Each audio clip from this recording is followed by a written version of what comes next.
Hello दोस्तों, मैं अंकित कुमार आपका स्वागत करता हूं मेरे इस चैनल में जिसका नाम है नौतलो। आज का जो हमारा टॉपिक होने वाला है वो है इनहेरेंट पावर ऑफ कोड्स। तो अब इनहेरेंट पावर ऑफ कोड्स क्या है, इसको हम आज समझते हैं। सबसे पहले ये देखिए कि इनहेरेंट पावर कोड्स को क्यों दिया गया है, इसके बारे में अगर हम समझ लेते हैं तो आगे हमारा टॉपिक क्लियर हो जाएगा। इनहेरेंट पावर कोड्स को इसलिए दिए गए हैं क्योंकि हर केस का फैक्ट अलग होता है, सर्कमस्टांसेस अलग होते हैं जो कि हमें नहीं पता कि आगे क्या होने वाले हैं। हर एक चीज़ हम एक्ट में नहीं लिख पाते हैं।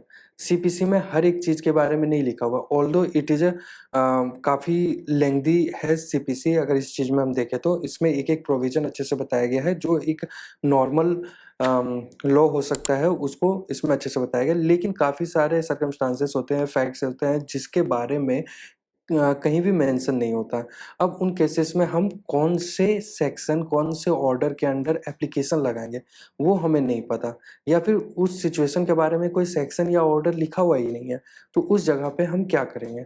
उस जगह पे हम 151 का यूज़ करेंगे। 151 के अंडर हम कोर्ट के पास जाएँगे, वहाँ पर एप्लीकेशन फाइल करेंगे, हमारा जो फैक्ट है उसको प्रेज़ेंट करेंगे, उसके बाद हम प्रोसीड कर सकते हैं इस जगह पे। क्योंकि इस चीज़ में 151 में कोर्ट के पास इन्हेरेंट पावर दिया गया है। अब आखिर ये क्यों दिया गया है? तो कोर्ट के पास इन्हेरेंट पावर देने का मेन मोटो जो है, मेन ऑब्जेक्ट ये है कि इनजस्टिस नहीं होना चाहिए। हमारा सीपीसी जो बनाया गया है वो फॉर द जस्टिस, सारे एक्ट जो बनाए गए हैं फॉर द जस्टिस। लेकिन अगर कुछ चीज़ें ओमिट हो जाती, कुछ चीज़ें नहीं लिखी हुई है, या फिर कुछ ऐसे सर्कमस्टांसेस है जिसके अकॉर्डिंग हमें रूल नहीं पता है या एक्ट में कहीं मेंशन नहीं है, उस जगह पे हम कौन से सेक्शन के अंडर, कौन से ऑर्डर के अंडर हम एप्लीकेशन लगाएँगे। तो उस जगह पे हम 151 के अंदर जो कोर्ट का इन्हेरेंट पावर है उसके अंदर हम एप्लीकेशन लगाएँगे और कोर्ट उस चीज़ को सुनेगी। तो दोस्तों आइए चलिए देखते हैं कि ये इन्हेरेंट पावर ऑफ कोर्ट्स क्या होता है। तो सबसे पहले ये देखते हैं कि इन्हेरेंट पावर ऑफ कोर्ट किस सेक्शन में डिस्क्राइब है। इन्हेरेंट पावर ऑफ कोर्ट 148 से लेके 153 ए सिविल प्रोसीजर कोड में डिफाइन किया हुआ है।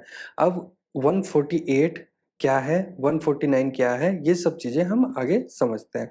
148, 149 ये इनलार्जमेंट ऑफ टाइम के बारे में बताता है, व्हाइल 151 जो है वो कोर्ट का इनहेरेंट पावर को प्रिजर्व करने की बात बताता है, और 152 से लेके 153 ए तक अमेंडमेंट के बारे में बताता है। अब अमेंडमेंट किस चीज़ में? अमेंडमेंट जजमेंट, डिक्री या ऑर्डर में। इसके बारे में हम आगे देखते हैं क्या कहता है ये। आइए सबसे पहले समझते हैं कि 148 क्या कहता है। 148 का लैंग्वेज देखते हैं।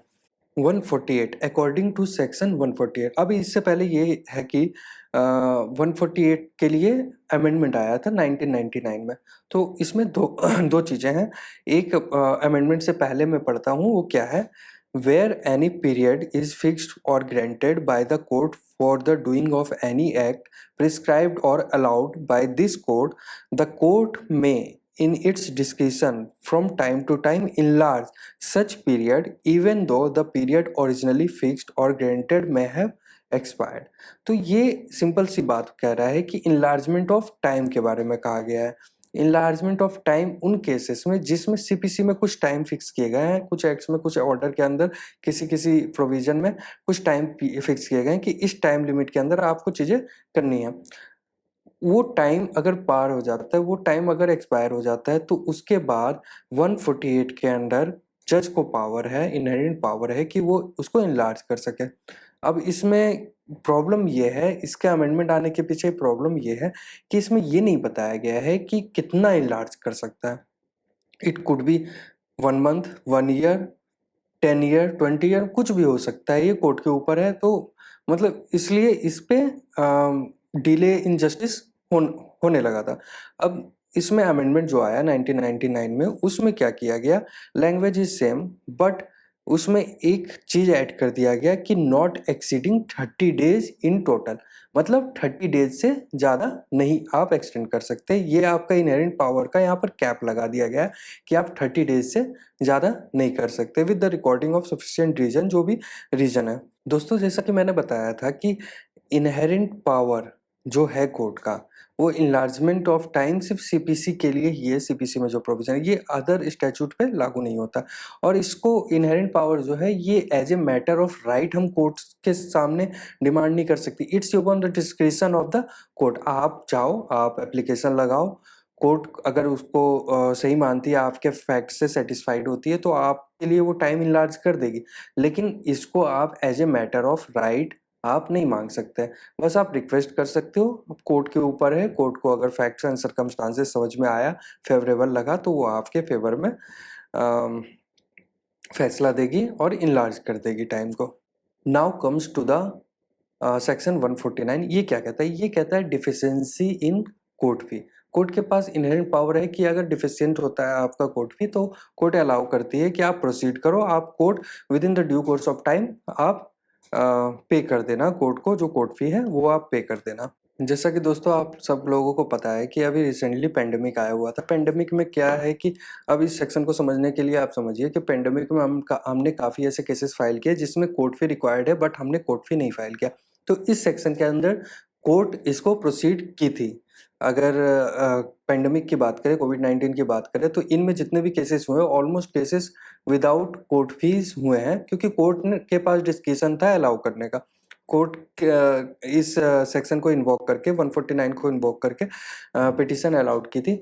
इसमें एक चीज़ और है कि ये पिटिशन, मान लो आपने कोई सूट फाइल किया है, सूट फाइल करने के बाद even after the expiry of limitation आप इसमें कोर्ट फी पे कर सकते हो। इवन एक जजमेंट आया था, जजमेंट का नाम है महंत रामदास वर्सेस महंत गंगादास। इसमें ये कहा गया था कि आप कोर्ट फी पे कर सकते हो। The court code extend the time of payment of the court fee when it is already over. मतलब ऑलरेडी ओवर का मतलब इस केस में क्या हुआ था कि कोर्ट ने फाइनल ऑर्डर पास भी कर दिया था, फाइनल डिक्री है वो पास भी कर दिया था, और उसके बाद कोर्ट ने उसको फिर भी टाइम दिया कोर्ट फी पे करने के लिए। अब चलिए सेक्शन 151 को देखते हैं, वो क्या कहता है। सेक्शन 151 जैसा कि मैंने बताया था, ये कोर्ट के इनहेरेंट पावर को प्रिजर्व करने की बात कह रहा है।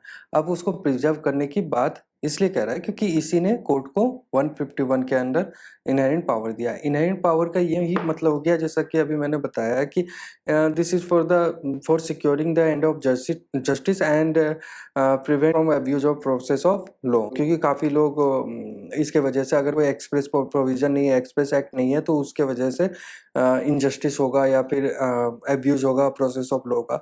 इस वजह से क्योंकि इनफिनाइट नंबर ऑफ सर्कमस्टांसेस हो सकते हैं जिसके बारे में हम हर जगह नहीं लिख सकते, अपने सीपीसी में नहीं लिख सकते या फिर कोड में नहीं लिख सकते, क्योंकि बहुत सारे हैं, इनफिनाइट नंबर है। कुछ भी सर्कमस्टांसेस हो सकते हैं, हर एक चीज़ का सॉल्यूशन नहीं दिया जा सकता। तो उसके लिए डील करने के लिए 151 के अंदर हम एप्लीकेशन फाइल करते हैं।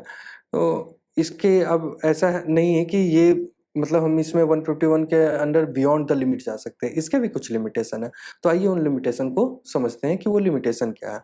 The court can not go beyond it's limit and beyond it's jurisdiction. आपका जितना लिमिट है आप उसी के अंदर रह के काम कर सकते हो, आप उसी के अंदर डिस्क्रिशनरी फैसला या ऑर्डर दे सकते हो, उसके बाहर आप नहीं दे सकते हो। कुछ एग्जांपल्स हैं, देखिए कुछ एग्जांपल्स ये है कि कोई भी अपील हो, अगर कोई भी नॉन अपीलेबल ऑर्डर हो उसके अगेंस्ट हम अपील नहीं फाइल कर सकते हैं, और मतलब कोर्ट उसको डील नहीं कर सकती है। नॉन अपीलेबल ऑर्डर के ऊपर अगर हमने अपील फाइल भी कर दिया तो court as a inherent power उसको डील नहीं कर सकती। Similarly, the court cannot entertain a suit arising in a place where it has no jurisdiction. अब विदाउट jurisdiction, मेरे पास jurisdiction नहीं है भैया, मेरे साथ जो हुआ है वो किसी और डिस्ट्रिक्ट में किसी और jurisdiction में हुआ है, लेकिन मैंने किसी और jurisdiction में फाइल कर दिया। कोर्ट भाई कोर्ट ने क्या किया कि भाई मेरे पास पावर है, मैं जाके इस केस को डील कर सकता हूँ, मैंने डील कर लिया। ये चीज़ नहीं कर सकता court. The court can not implead legal representative, court खुद से लीगल रिप्रेजेंटेटिव इम्प्लीड नहीं कर सकता। इट्स अपॉन द प्लेंटिफ और द डिफेंडेंट, पार्टीज के ऊपर है, वो इम्प्लीड करवाना चाहे तो आप करवा सकते, एप्लीकेशन लगाए इम्प्लीड करवा सकते। ये नहीं कि कोर्ट भाई लाओ उसको इम्प्लीड कर दो, ये वो ऐसा नहीं कर सकती। The court can not review its order और judgment in the absence of statutory provision. मतलब कोर्ट अपने ही जजमेंट को रिव्यू नहीं कर सकती या फिर इसको चेंज नहीं कर सकते, अपने ऑर्डर्स को चेंज नहीं कर सकती, जजमेंट को चेंज नहीं कर सकती। कोर्ट भी अपने किसी भी फाइल को रीओपन नहीं कर सकती। कोई भी क्वेश्चन या इशू जो उसने पहले ही जजमेंट दे दिया या ऑर्डर दे दिया, उसको फिर से नहीं कर सकती। ओपन द एप्लीकेशन, अगर पार्टी एप्लीकेशन फाइल करती है तो ठीक है, लेकिन कोर्ट सो मोटो नहीं कर सकती, इनहेरेंट पावर का यूज करके नहीं कर सकती। दूसरा लिमिटेशन इसका ये कहता है, the court is not entitled to set aside an ex parte decree under its inherent power. मतलब वो सेट असाइड, केस की प्रोसीडिंग चल रही है, प्रोसीडिंग चलते चलते कोई पार्टी एब्सेंट हुआ, नहीं आ रहा है, तो एक्स पार्टी प्रोसीडिंग चलने लगती है। अब कोर्ट खुद के इनहेरेंट पावर का यूज करके उस एक्स पार्टी प्रोसीडिंग को, जो उसने पहले फैसला दिया था कि अब प्रोसीडिंग एक्स पार्टी चलेगी, उसको वो खारिज नहीं कर सकती है और उसको सेट असाइड नहीं कर सकती है। Third one is the inherent power is not to be exercised where the applicant has remedy provided elsewhere. अब इनहेरेंट पावर का यूज, अब सपोज सीपीसी के अंदर काफी सारे प्रोविजन है, या फिर और किसी एक्ट के अंदर प्रोविजन है, स्टैट्यूटरी एक्ट के अंदर प्रोविजन है। अब मैंने भैया मेरा प्रोविजन किसी और चीज में दिया हुआ है, सपोज मैंने डिवोर्स का केस फाइल करना है, मैं फैमिली लॉ के अंदर मुझे जाना चाहिए, लेकिन मैं सीपीसी के 151 के अंदर जा रहा हूँ कोर्ट में कि भैया मुझे डिवोर्स दे दो, तो ये कोर्ट नहीं कर सकती है, कोर्ट डिवोर्स नहीं दे सकती है। जो प्रोविजन है अगर एक्सप्रेसली वो लिखा हुआ है तो उसी के अकॉर्डिंग आप जाएं। आप उसके बाहर जाके कि ये आप सीपीसी के अकॉर्डिंग 151 का एप्लीकेशन में डिवोर्स मांग रहे हो, तो वैसा नहीं हो सकता, तो कोर्ट उस चीज को नहीं कर सकती है। ऑल इन ऑल देखे तो ये कह सकते हैं कि अगर आपके पास सफिशिएंट कॉज हो और आप कहीं भी स्टैट्यूटरी प्रोविजन कुछ भी नहीं दिया हो, तो आप 151 के अंदर जाके आप एप्लीकेशन लगा के सफिशिएंट कॉज में आप कोर्ट को कन्विंस करें। कोर्ट अगर कन्विंस होती है तो वो प्रॉपर ऑर्डर पास करेगी अपने इनहेरेंट पावर का यूज करके। तो सेक्शन 148, 149, 151 क्लियर है। अब देखते हैं 152 से 153 क्या कहता है। 152 से 153 ए का यही कहना है कि अगर किसी भी तरह का कोई भी गलती हुआ हो, चाहे वो टाइपोग्राफिकल गलती हो या किसी भी तरह का गलती हो ऑर्डर, डिग्री या जजमेंट में पास होने में, तो उसको आप इसके थ्रू करेक्ट करवा सकते हो। आप एप्लीकेशन लगा दो, वो कोर्ट करेक्ट कर देगी। अब सपोज कोर्ट में हमने केस फाइल किया for the recovery of the amount of ₹10 lakh plus interest, तो कोर्ट ने फाइनली फाइंड आउट किया कि the amount is along with interest will be 15 lakh, या सपोज 15 लाख ज़्यादा हो गया, सपोज 11 लाख, ठीक है, इंटरेस्ट मिला के 11 लाख हो गया, 10 lakh is actual and 1 lakh is interest.